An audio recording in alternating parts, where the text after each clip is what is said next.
The following is an Infinity One Productions presentation, keeping it honest, insightful, interactive. Covering the latest in wrestling and beyond, you're listening to the RCWR Show, Weekend Edition, with your host, Lee Sanders. Weekend edition of the RCWR Show. Your host right here, the Black Avenger, a.k.a. the Black Azrael, Lee Sanders. Thank you all so much for checking out this episode. And hey, it's cool to be going out on a high note as we wrap up the month of March, as we make our way into April, a.k.a. WrestleMania month. And our special guest that's going to be coming in at this time is the lead singer of the band Tanadra. If you like progressive rock, if you like metal, hard rock, this is definitely the band that you'll want to check out. Let me tell you, folks, and I am not bullshitting you guys around.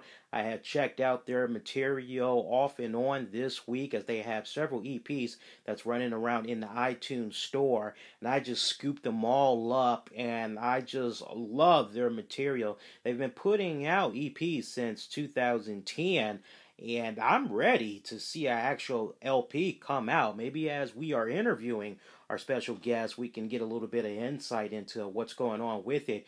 But you want to talk about a little bit of influences in the in the voice, and the band itself kind of has a little touch of a Jada Pinkett Smith meets Tina Turner, classic Tina Turner, when she was kind of pushing into the whole rock thing for a little bit. That just kind of gives you a taste of what this band is about. They definitely have that bit of a influence of Hole with Courtney Love right before things just started going down all spiral with the band. Definitely got all those elements in it. Even got a little bit of Kitty, and I am a huge Kitty fan, let me tell you guys.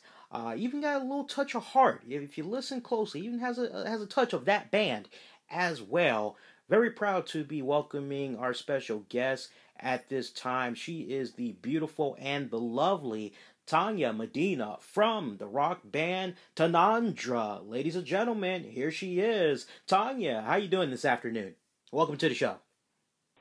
I'm doing great. Hey, thank you guys so much for having me. Hey, listeners, thank you guys so much for taking a moment to stop and enjoy this little craziness that we're about to embark on. But yeah, I'm wonderful. Thank you so much for having me. And it's you're right. I'm going to correct you. It's Tanadra.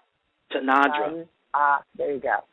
Tanadra. See, I can see that rolls off my tongue better than Fandango. You know, I can work with that. Yeah, yeah. Tanadra. It's supposed to roll off your tongue. If it's not rolling off your tongue, then you're not doing it right. No, I'm not doing it right, obviously. No. And I've done a lot of rolling with my tongue, and, you know. But Tanadra, all right. So tell me, you know, because I think we should share the story with the folks that's listening. And it's amazing how things just come full circle. And I know you say, you know, you have a potty mouth, so let's just have at it. It's the weekend. Let loose. Fuck, shit, damn, Scooby-Doo, bebop, you know. True story. Shit. I like it. There you go. All right. So earlier this month, and if you guys remember, we were supposed to have a special guest that was supposed to come by and help us close up our 1-year anniversary month, and, you know, that didn't play out. And true story, I was just kicking back. I think it was last weekend. And I received this email from Tanya, and she, you know, told me, you know, what she was about.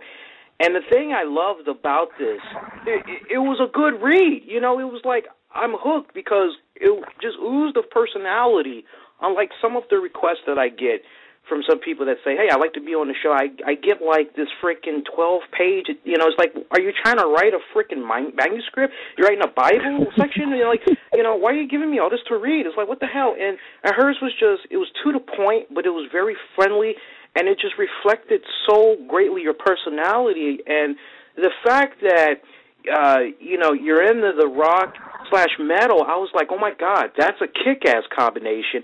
And then, before you guys say, oh my God, you're racist, look, I'm black, okay, but to hear that, you know, Tanya is black, a black musician covering rock/metal, I said, my God, this is a damn good combination. Okay, let me test out the music. Let's see how it sounds. And I was hooked. Like, one of the first songs I listened to was Release You. Then I backtracked a little more. I listened to Danny. And I was like, okay, I just want to, and I literally just went to iTunes after that, and I just bought up everything that I could. Thank you. Oh, don't thank you. I mean, the material was just freaking awesome. And, folks, need I mention, she also has a little bit of a wrestling background, so to speak. Tell the folks about that as we kind of guide them into your journey as a musician. Well, music has always been in my blood, and rock music, you know, I love, you know, and constantly push myself into getting into rock. And going back to Once Upon a Time, I remember my first, you know, serious boyfriend would tell me, you know, we'd watch wrestling, and he would say, you should definitely try for, like, the WWE Divas. And I'm like, yeah, that's, you know, not going to happen. You know, what shot do I have? Need management, yada, yada, yada. And they used to have those tryouts, you know, when reality TV came into play, and you would have, like, the tryouts, you go through the audition phase, and I went right to the punch. You know, they had, like, various set up places where you could audition in New York, you know, LA. I just, you know what, I know there's the offices in Stanford. I'm not that far, but just think if we could drive out there and go, you know, we'll bring the outfit, we'll be able to flex, we'll show them what we can do, you know, talk about some of our martial arts background, yada, yada. And it was like, they seemed very impressed. They let me get to my whole spiel. And next thing you know, it's like, okay, well, here's it for a little while. We're sitting, we're talking, and it's like, you know, 45 minutes to an hour later. And they're like, wow, you're very pretty, and it would be great. I think maybe just a little bit more experience, and you're a little older. And I was like, okay, no problem. And I left. I'm sure they heard it under my breath. I was like, you're fucking love. So that's where that went. But when I lived in the city when I first got here, I started doing a little bit of bartending, and right in Times Square, you know, it's like the heart of everything touristy. Well, there was the WWF, WWE at the time, you know, building, and it was I bartended there, and it's just a huge tourist trap. I mean, you get people of old, people of young, and it's just. I mean, what's amazing about it is, you know, you have fans of the wrestling category that have their loyal fans from, I'm talking about Hulk Hogan's days, you know, and we'll get into that, the whole Hulk Hogan and Sting facade. I can't believe Sting just fucking chewed him up live. But, you know, you kind of put Hulk in his place. You know, Hulk is a great guy, you know, wonderful and mighty, and we'll get into that a little later, I'm sure, but I would like to talk about that. But it's been a fun journey in the sense of that, and then getting into music here was the greatest place to try and get into. But it was tough for me as like a black female and trying to get into rock where, you know, I'd open my voice and I'd sing, and they're like, yeah, it's great, but I think they were nervous because they're looking for either that white guy or the white girl, and it's like, I don't know if we're ready for that yet. And then it wasn't until I channeled in. Everything you see from Tanadra has been done from me, in-house. You know, I have a great producer that I met through the internet named Maroon Shinoy, who's just got Grammy nominated this year. He was at the Grammys, and I was like so proud to be like the first rock chick to work with this person that's Grammy nominated. So we're doing things right. And then the website, you know, I put together, you know, we branded the Facebook, which now has close to 24,000 fans. And I'm a day and night person.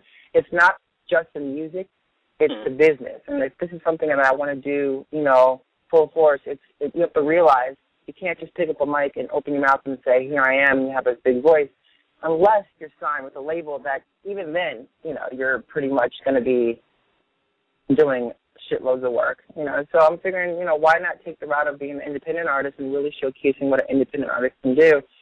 And I thank all the guys that turned me down. You know, it was freaking like, no joke, like American Idol. You go to different auditions, and everybody was like a Simon Cowell to me, and they're like, yeah, you sound wonderful, but you're not the right look. You know, I'm like, go fuck yourself. You know, and so it pushed me to really put my best foot forward. And you know, even to this day, I'm still working hard, sleepless nights. I mean, I don't even know where the hours go anymore, and it's just been amazing. And and I actually have a side band that merged out of Tanadra called Sans End, which is just phenomenal. I mean, if you listen to the music, we are considered here first epic rock band. And when I say epic, it's in the sense that we don't have a category. You know, we are in the alternative progressive category, but we're redefining it.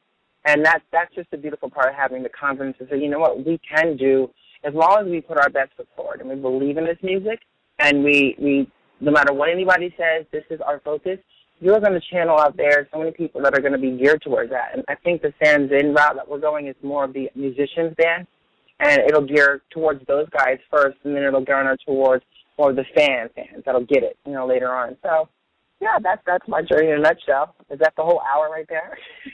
No, never, never. And if that was the hour, damn, that was a fun hour. I can relate to that. You know what had went down with you going over there trying out for a diva, because true story, and it's rare I tell this story, but my best friend, love her to death, like my pretend sister. I remember years back, you know, when we still had the WWE store in a restaurant out there in New York, I remember how excited she was when WWE had first launched their whole Tough Enough and their whole Diva Search contest.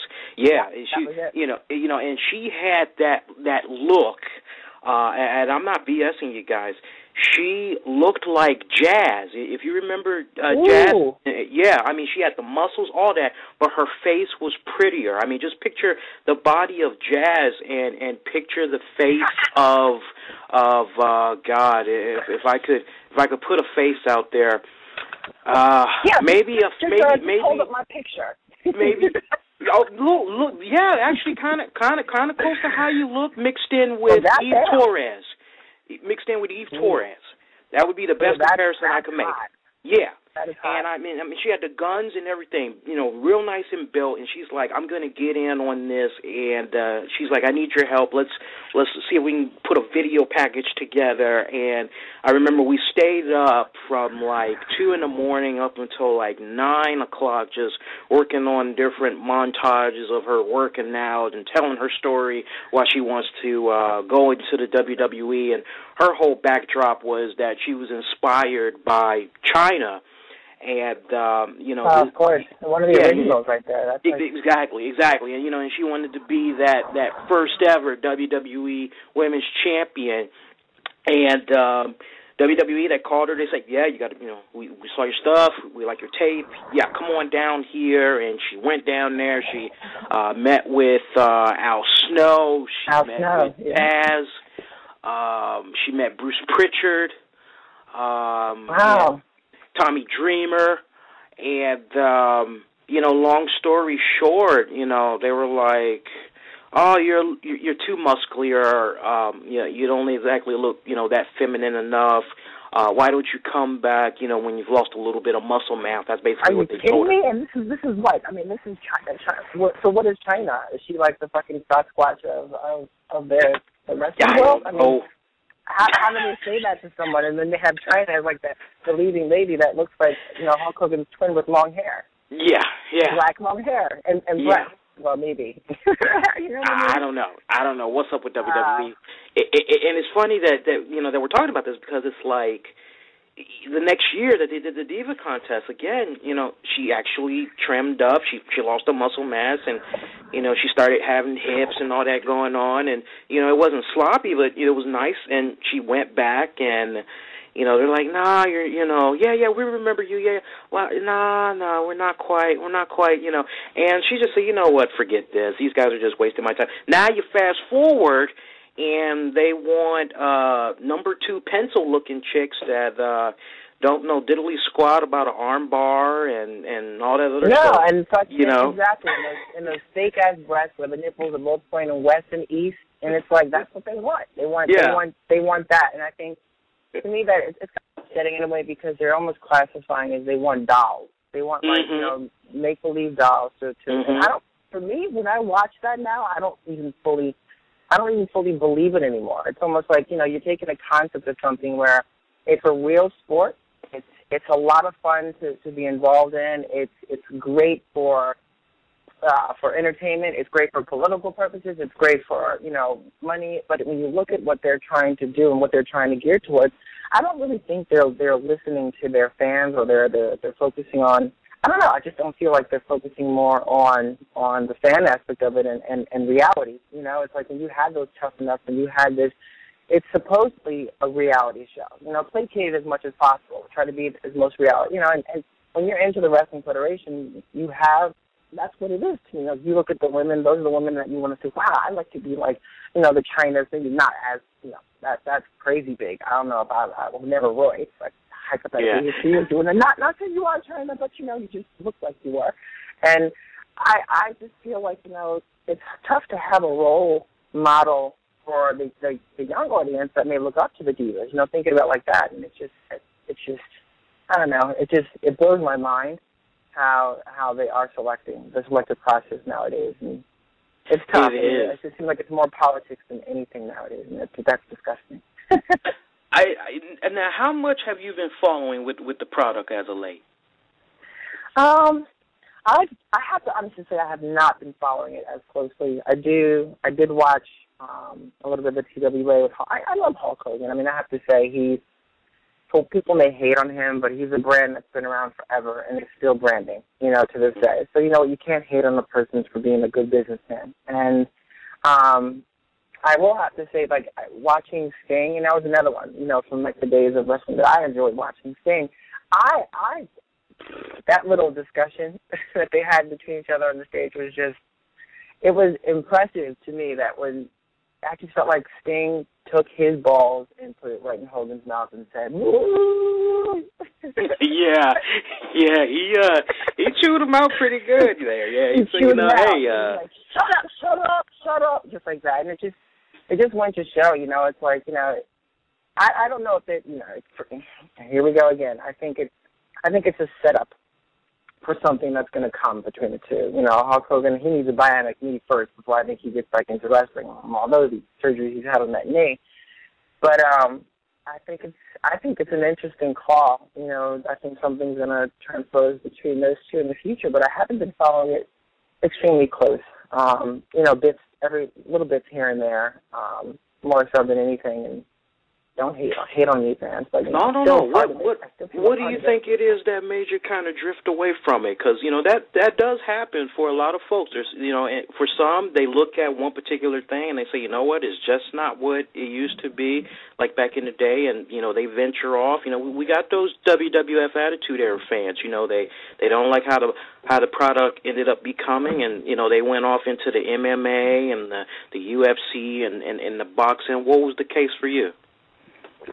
Well, you know what? I think you just hit something right on the head. When you mention UFC, you look at UFC, for instance, and what do you see? You see two guys just going at it, and it almost, I hate to say this, and I know wrestlers, you know, will drop kick you and pile drive you till tomorrow, but I feel when people gear towards, you know, straying away from, say, the WWE and WW, you know, when they're straying away from that and going to the UFC, I think it's the reality portion of it. I think when you're taking top-notch guys, like, for instance, here we go, perfect example. You take The Rock. You take John Cena. The Rock is going to be in there for maybe a couple more years because he's doing movies.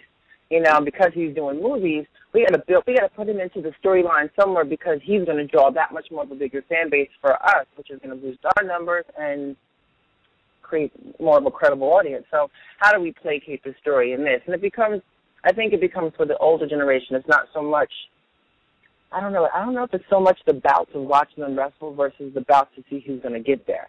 Did you guess right? Like a gamble. Did you guess right? I'm going to tune in and watch to see if I guess right.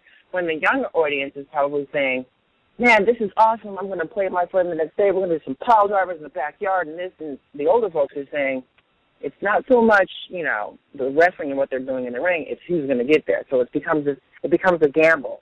Like, are you taking bets to see if John Cena's going to be in it? Are you taking bets to see if John Cena's going to wrestle Hulk Hogan at some point? You know, you never know. It's like, you kind of watch, it's almost like watching I hate to say it, the fucking stock market. It's like, yeah, but what are the numbers? It's like, what are the fucking numbers? What are your numbers? Who's going to be in it next? And that's how we see it as an older folk. So when that younger generation that's getting a little older kind of sees a little bit more of the reality in the wrestling. They gear towards ultimate fighting because that's like blood sport. You know, you have people getting knocked the fuck out right in front of your face, right then and there, and it just, if they're acting, then they're UFC, then they're fucking brilliant actors because they are knocked the fuck out. yeah, no doubt. And I mean, I think those fans that ventured off into that, you know, there's just those little bright moments, and you just touched on it, where you get a guy like Dwayne "The Rock" Johnson. He comes back. He does a couple of matches for him for a little bit. You take a former UFC guy like Brock Lesnar. He comes back for a little bit. Now we're hearing the rumblings that Ken Shamrock, decorated UFC fighter. Yeah, we're hearing rumblings that he's interested in going back to the WWE for one last hoorah. It's like those little traces of what made that company great in the past, you know, is kind of what's having that fan that's ventured off into the boxing and the MMA primarily to come back and check out the product the second go round. But, you know, as it relates to everything, you can't please everybody, because as nice as it is to see all those old guys come back, you got, you know, that younger generation that's saying, look, I don't want to see all these old guys coming in. I want to see just the new talent. You even have folks that have been watching the product for however long sit up and say, I don't want to see these old heads come back. I want to see the new blood. You know, why are all these old people coming back? The old people are coming back because they were a draw, and they're still a draw for their respected time. But, you know. I mean, you think about it. Like, think about this. Remember the movie Rocky? Yo, love it. Rocky. Everybody loves Rocky, right? I mean, that's one of my favorite movies of Sylvester Stallone. And, you know, he had Rocky 1. I mean, he rocked it out to Rocky 4 when Drago was in effect. And I was like, that was fucking awesome. But when you come back at a certain age trying to placate the same role as you did way back then, it doesn't look necessarily right, and it doesn't look believable. You know, it's almost, it's tough to say, okay, you're going to get back and you need to tell me after, like, you know, all these years, you're going to step into a ring with a 22-year-old and you're going to have the same moves and mobility that you had back then? Of course not, you know, so it's not going to be as believable. So now you're taking a sport that, you know, placated on the believability factor back in those days. Like, you know, it's wrestling. It's a real fucking sport. So let's get in that ring and let's show them what we can do. There might be some freak accidents, you know, you don't want to kill somebody in the ring because that's, you know, but that's the whole focus is. You got to be tough enough to survive in the ring, you know, and that's what wrestling's about. But when you take these old cats coming back in and they're going to, you know, stand up against some of the younger cats in a match, how does that play? You know, how do you really play that off when in reality that could picture your grandfather going into the ring with one, you know, coming into the ring with, like John Cena. You know what I'm saying? Like, how is that going to...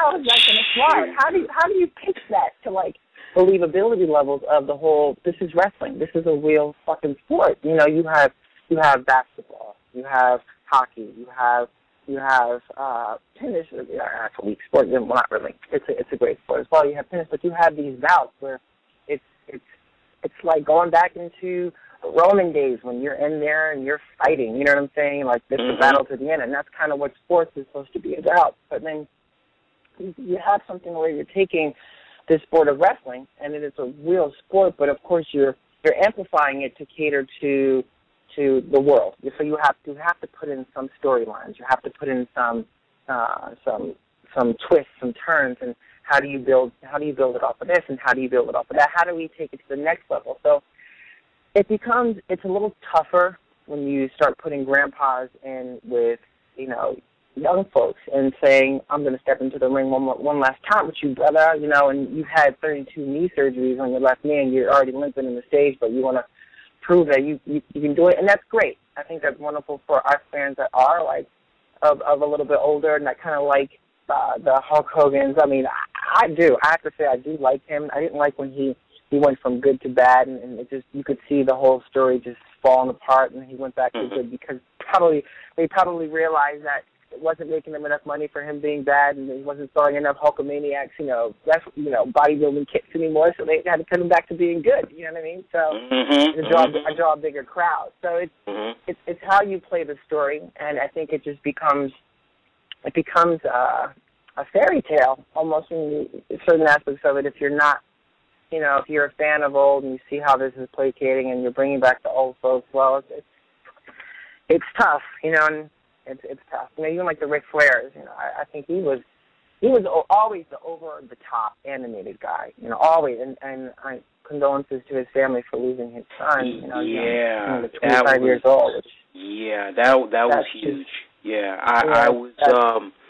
I was with my girlfriend yesterday, and we had just got done going to Red Robin, and I come in, and at this point I had a couple of drinks, so I was ready to crash for the night, and I get in front of the computer, and I'm just checking mail, and I hear from one of my friends, dude, did you hear Ric Flair's kid died? I said, huh? And he's like, yeah, it was Reed Flair. I'm like, Reed? I'm like, no. He's like, yeah, Reed died, man. He was found in a hotel at the Marriott down in I think North Carolina. Okay, and they said there was no foul play, autopsy's underway and all that, and it was so eerie because Ric Flair was actually supposed to come over here to the area in Hagerstown, Maryland, for a big-time wrestling event. And he was supposed to do a autograph signing. And his son, I'm hearing his son was supposed to, be tagging along with him for the event. And, some of the people, some people had the audacity to say, I wonder if Ric Flair is going to be showing up. It's like, no, you dipshit. Of course he's not going to show up. His fucking son died. What the hell you mean is he going to show up? It's like look, you got have those are the ones that just don't. It's not clicking. Have those kind of folks. It's not clicking. No. Definitely our hearts and condolences go out to Ric Flair and his family, and the timing. It just sucks. I mean, to go into the Easter holiday, and you lost a loved one, young at that. Checkered past. He has. I'm hoping, I'm keeping my fingers crossed, I'm praying that there's no drugs in his system when they get ready to I was going to say that. I think one of the scariest things, it's not, I think the drug of choice of old used to be, back in the day, it was the coke heads and, the ecstasy takers and yada yada. I think today's, it tends to gear towards the prescription drugs, ones that keep you with depression pills or this, and what they do is they get them black market, or because of who they are, they have these doctors that tend to, for a certain amount of money, write these prescriptions for them, and they get them, and they don't read the factors behind them, which, anyone can take, a Xanax and say, oh my God, I need to calm down, but they don't read that if you mix Xanax with alcohol, that it could stop your heart instantly. If you have a drink and you might be so choice to taking it that you don't think about it. And then when you say, okay, I'm going to have a couple hours later, I'm going to have a drink before I actually go hang out with my friends, first, to get them from the minibar, take it, and boom, next thing you know, your heart stops and you're instantly dead because now you're messing with prescription medication. So, I don't know. Hopefully it's not, that's the case, but it didn't seem like he had any kind of complications or problems, and if there wasn't any foreplay, then what else could it be? Exactly. Let's lighten up the mood a little bit. I want to switch back. Okay. I want to switch back to your music. Good. Tell me, what do you think it is about music today? Because one of the things that I had liked the most that I was picking up from what I heard of your band. You could now you could flirt with it very well. You could go the pop route, because that's what's trending now. You got the Psy, you got all those little Biebers and all those other little knuckleheads running around. I can't stand that crap, by the way. But you got all these little knuckleheads that they go for They don't care about the melody. They it's that little hook and, you know, the little, you know, little. They don't even care about the beats. It's just the little hook, the little sugar coating. You know, what do you think it is that has metal rock music not take its dominance as it once did back in the day? Because, you know, some people they'll point this out. They'll say, you know, music died when we lost guys like Alice in Chains, Layne Staley, when we lost Kurt Cobain of Nirvana, when we lost guys like NXS. You know, a lot of folks say, you know, the hard rock era died once those guys had left. What's your take on why pop music has just been so dominant in like the past decade, to the point now the billboards has been reformatted to make a guy like Psy dominate across every single genre? Yeah, well, I have to say a couple things in the sense of that. I think today's industry, I mean, it's quite clear that pop music is in the eyes, it has probably the biggest marketability, from product placement to endorsements to, you know, whatever have you be, and it falls with the generation of kids. And one of the main things I'm noticing is when iTunes came into play, the ones that tend to buy, I have to say, the majority of the music are these kids that are into pop. So they have, you know, an iTunes account. They don't need mommy and daddy's credit card anymore because it's an account they just have to sign in and download. Okay, I like this pop song, I like this pop song, pop. You do get some rock followers, but there's all kinds of advertising geared towards the pop world because it seems that the pop industry has so much more to offer those labels, which are dying. You know, dying labels in today's world. I think the labels are finding ways to stay alive because they're dying. And they're dying because you have, you know, folks like myself or that are really, you know, you go to school for this, you can take, you know, some courses in it and build a studio at home and make a great demo that you can sell yourself, because now you have what the labels have, which is the capabilities of drawing an audience through avenues that weren't geared for us back in the day, that were only controlled by these labels. And so having this pop music facade and these labels, I think pop is what's keeping them alive. You know, rock is what's keeping a nice chunk of their fan base, but the biggest focus for these labels are what's now. Forget tomorrow, because you may not be tomorrow. So we're already looking for the next tomorrow. This is what you're doing now. And when you think of like Nirvana, and I'm a huge, you know, Nirvana fan, and even Pearl Jam, like the earlier Pearl Jam, and they were just kind of like raw before the labels got a hold of them. And there was that whole, if you remember, there was that whole like battle, not really battle, but it was like, you know, Kurt Cobain really didn't live for Pearl Jam, you know, Eddie Vedder and Pearl Jam, because of the fact that he thought they were just too commercializing themselves and going the route of what the man, in that sense, the labels wanted to conform them to because of what's here and now, and they were just kind of trying to make the music that they felt they wanted to make in Nirvana. And so it became, you know, this battle between creativity, you know, and who's the creative market. And I think a lot of people in the rock industry don't want to conform to what the labels are trying to say. And so in that sense, it becomes, okay, well, if you don't want to conform to what we're saying, then good luck. So we're going to push the pop music and we're going to drown the rockers out. Because pop is like, you're right, it's 4-chord progressions, and I can take any pop 4-chord progression. Oh, sorry, that's my guard dog. It's all right, I'm sorry. Hey. Quiet. I'm on the air, ladies. I think they take any possibility, and they're saying, you know what, you don't want to conform to what we're doing. This is what I'm talking as a label.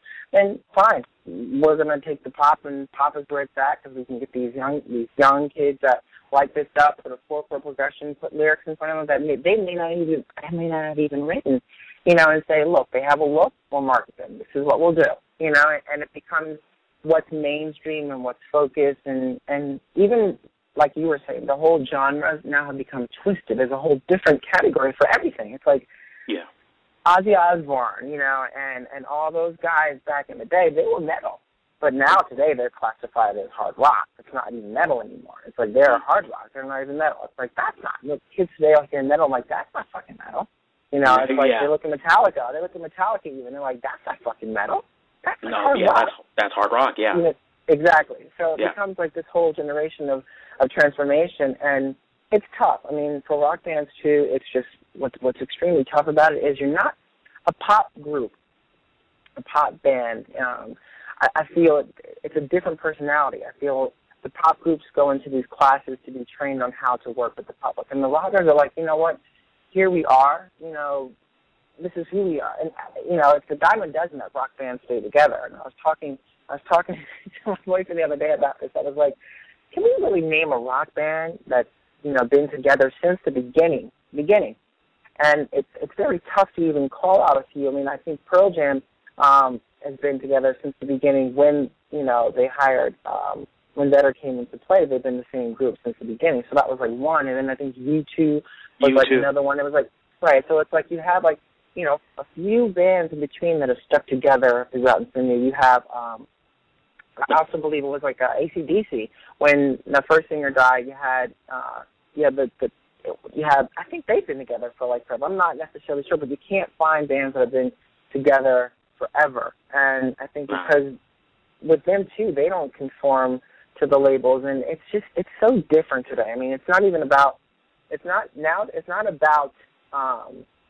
the popular, you know, it's about live show with the rock bands. The way you're really going to do it is by getting out. You have to prove yourself. In the pop world, there's nothing to prove. I think in the pop world, it's almost like you have full court possessions. In the rock world, you still have rockers that are like, you know what, in order for us to buy your music, you got to prove to us. You got to come to one of your shows and see how you guys are putting it down, and then you'll have this ravaged fan base. But we don't have the labels behind us so much like the pop music, because we don't conform to necessarily what they want us to do. And if we do, then it becomes tougher to sell because, you know, I don't know. It's a tough line. Let me pick your brain on something, because I think, just to follow up on what you said, because you brought up a very valid point. You know, there used to be a time, you know this very well, there used to be a time where when it comes to, you know, rock musicians, you know, metal, whatever, just put it all together. Used to be a time where you have a band, they go, okay, you know what, let's put out an LP, let's do it.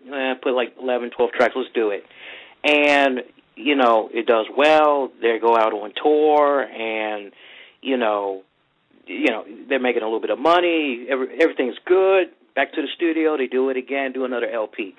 Nowadays, especially like bands like Smashing Pumpkins, they are finding it hard and harder to put out a whole-length album of great kick-ass material. I mean, you take the last album they did, I think it was Zygest. I can't remember offhand. That was a phenomenal album, but it's like you see them on tour and they're playing like 4 or 5 great kick-ass songs from the album, and the crowd isn't into it. But then you turn on Bullet with Butterfly Wings, you know, and everybody starts bobbing their heads to it. It's like now it looks like the strategy is, okay, let's just spoon-feed them a little bit. Let's just, you know, go out there with 2-3 songs. Let's make it an EP. Is that because I noticed when I was checking out your music, you have a lot of EPs. Is that the route you're kind of going? You're trying to get a feel on how the industry is, or is this your way of building up hype? Because I know that's another way that some artists, you know, like to look at releasing singles, is they want to just put a little tease out there before an actual LP comes out. Right. I think, well, it's also independent, so it becomes also a sense of affordability. Mm-hmm. You can't necessarily, you know, I can't go into studios, you know, and just crank out professionally well-done, high-top producer, you know, LPs whenever I want. You know, so you also want to make sure you play things that, it's like anything.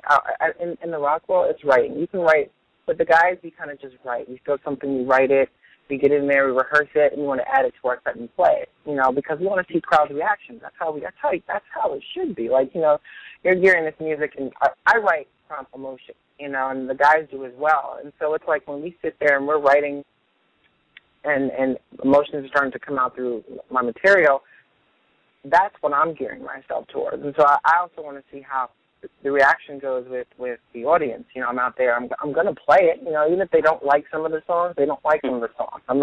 I can't please, like we were saying earlier, you can't please everyone. Right. So in the sense that if I'm writing for people, I'm going to get bored. If I'm writing for the people out there, then I'll get bored, then I'll get upset because it may not even come across believable, or they might turn the channel the next day. But if I'm writing for myself, and I'm writing for the sense that I know I have a story and I like to share that with the folks out there, then that's another side. And I think what's gearing today, you're right, is the EPs, is because what's tough in today's world is you have to prove yourself. You got to get out there and you got to play these songs. And I think having an EP for an independent person is wonderful. You get the bite, you get the nibble off of an EP, and then if, say, something transposes, if someone hears your music and that's of a label that says, we like your sound, we like the direction you're doing, which is I think what labels, you know, especially those independent labels that are like branches off of like, you know, BMG and Sony and all those guys, there's like branches. You know, you have Roadrunner Records, you know, and you have all these like Wind-Up, these sublet labels, which is right here in the city. You have these sublet labels, but what they're doing is it's tougher today because of the fact that everyone thinks they're a rock star. Everyone thinks they're this phenomenal musician because they have capabilities of buying, $500 piece of virtual equipment, and they become this musician. And now you have to weed through all the talent. So it becomes a competition. That's even on a grander scale than it used to be back in the day, where, like Nirvana, you have to go out live to see them. You can't. You know, they're playing from real instruments. They're not like putting together 4 tracks off of a keyboard playing a drum synth pad, you know, and this is my song. You know, here it is right here, like Pop World. Pop World can throw out all kinds of mixes because everything, in my opinion, is done synthetically. There's no hatred on that, but it's all synthetic. So for us, it's a little different because, you know, we have to get out there. We have to, you know, bring our instruments into the studio. We have to play from live instruments if you want to create that sound. And I think that's what we feel, what rock musicians and rock fans feel, is they want to feel that music. They want to enjoy what you're enjoying up there. And I just think it's a whole different world today when it comes to that. So. To let your fans know, because I know we got some of your listeners, because we definitely make sure we put the word out there, and this episode is featured on the staff section for Blog Talk, at least for this weekend, I believe. That's awesome. Yeah. Let them know as far as a forthcoming LP or any new material. Let them know the 411.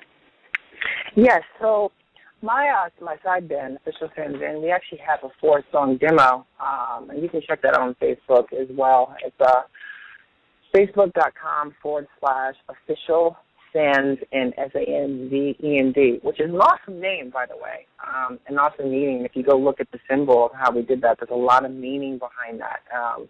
And Sands End means without end.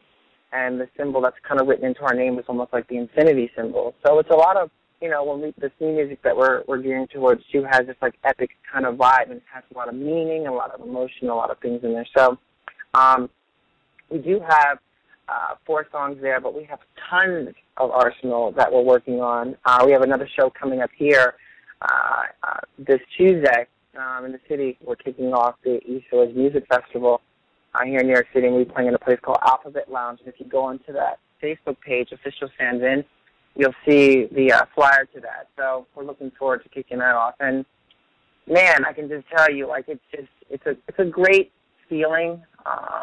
You know, being able to create the way we create. And, you know, we feel if we just keep doing the route that we're doing and focusing, that someone of caliber will recognize that and say, you know what, these guys are different. They mean business. They know. And, I mean, come on, a black fucking chick that can rock the fuck out like me. Better sign me quick. Look, no bullshit. There's only one other woman that I can think of that's black that can throw it down, and you know, I look at her as a great testament. And my brother-in-law, he actually had seen her in concert a few times, as well as my pretend brother. I'm trying to think of her name, Jada Pinkett Smith. Yeah, it's interesting you say that. Like, I heard she was really like, it was really, really, really came out hard when she came out with that album. And I was shocked and pleasantly surprised. Yeah. Couldn't believe it, you know. When I heard that, I was like, wow, very impressive. And going back even further, it was like the other one was, which is in the pop realm, but she performed tons of rock and had the look and had the voice that could just sing with anyone, was Tina Turner. Yeah, it all started with her, yeah. It all started with her, you know, and then she was actually, the funny thing was, because she went that route, you know, people were just hating on her left and right. Like, are you kidding me? You're not black, you're black. You know what I mean? It was just kind of like she was breaking barriers, you know, for all of us. And, you know, I look at it like this is what I love to do. And there is no sign that says you have to be a certain race, you have to be a certain creed, you have to be a certain whatever to do what you love to do. And believe me, there's so many people in this world. You can touch so many people by just staying true to who you are. So, and always staying positive and never giving up. Yeah. Well, that's the key. You can't never give up. No.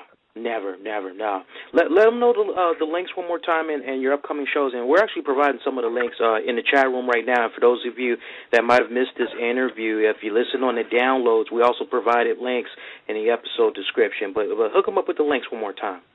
You got it. You guys can check out my website, which is pretty kick-ass, at www.tanadra.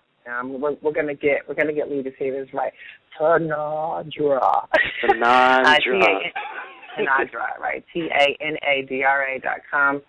Like you said, I saw a couple links that are on their site. You can check that out. All my social networking links are on that website, but you know I have Twitter at Tanadra.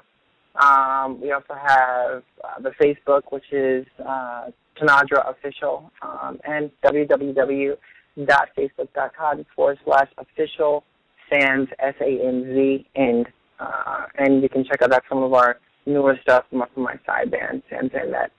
Johan is the drummer and Joe is the guitarist, and man, do we have such a connection. So, yeah, I mean, it's going to be exciting stuff. We're playing this Tuesday in Manhattan. If you're going to be out, come out, have a couple drinks with us. It's going to get live. I'm going to really throw down some new stuff. Oh, and we're going to be putting, we added into our, you know, everybody loves a little Led Zeppelin, so why not challenge my vocals? And I'm going to be performing the Immigrant Song, you know, as our cover. So there's the surprise.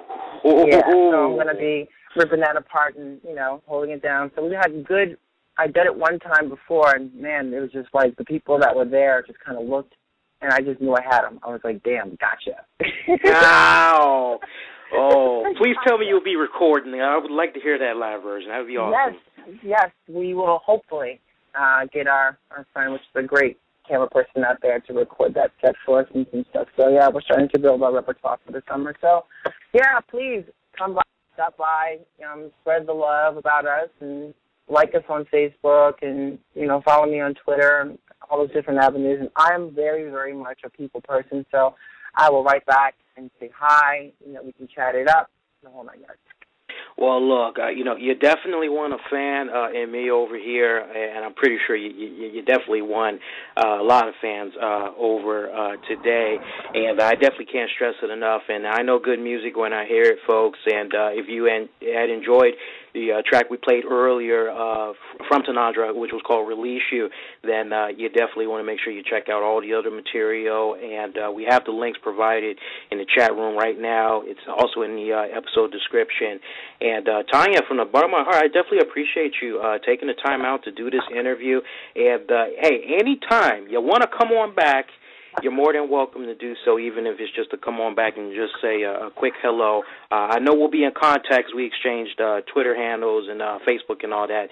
But anytime you want to come on back, you're more than welcome, as we have longtime guests that just love to just keep on popping up. So anytime you want to do something, just come on back. Sure, thank you. I mean, I appreciate it. Thank you for the feature. It is just, it's an honor to actually talk with you. You have a phenomenal show. The wrestling industry should freaking just hire you directly, because you give the information that needs to be given and what needs to be said, and I appreciate that. And folks that are listening, I would really appreciate if you even stop by my store. We have a districtlines.com/Tanadra store. I have some cool-ass T-shirts there, some stickers. some packages, and all that you purchase helps me to put together my next album. So I'd appreciate that. You want to hear some good rocking tunes? Any little bit goes a long way. So download all the songs you've heard or will hear on iTunes. You get a free download of my latest release right now, which is Not Alone, which is the newest, just a couple months ago I released that, actually. I'm giving it away as a free download, so you can get that right off of the Facebook page. Or my Reverb Nation, let me just mention one more, www.reverbnation.com/Tanadra. And all those links, again, are on my website. I do write blogs, so sign up to my website. It's free. You get a free download just for signing up, a nice acoustic version so you can hear a little mellow side of me. You can do a little romantic over a glass of wine. And, yeah, stop by the store, pick up some T-shirts if you like, for friends, family. I would appreciate the support because all those proceeds help to go towards my next album, you know, keeping the independent music live. And, you know, I don't have a label. I'm doing all on my own, so all the support I need would be greatly appreciated. Support the artists. That's right. Love the music. Support the artists. Your piracy people, same thing. You love the music. You love the artists. Support them. Yes, hands down. Tanya, thank you so much for this. And I know I'll definitely be touching bases with you after we get off the air. I'll sing you a MP3 version of this interview so you can put it up on the website and everything. For sure. Now, we'll talk afterwards. I definitely want to send you a signed copy of the CD, some posters, some stickers, and all that fun stuff. That would be phenomenal. Yeah, let's do that, yeah. All right, well, look, you enjoy the rest of the Easter holiday, and once again, I thank you so much for doing this interview. Totally kicked ass of all the interviews I've done this past year. This was definitely the most fun I've had. Oh, thank you. Now you got me blushing. That's hard to do because I'm black. Ladies and gentlemen, the one and only Tanya Medina of Tanadra. Thank you so much. Thank you, everyone. Thank you, Lee. Have a great Easter weekend. Bye-bye. You too. Bye.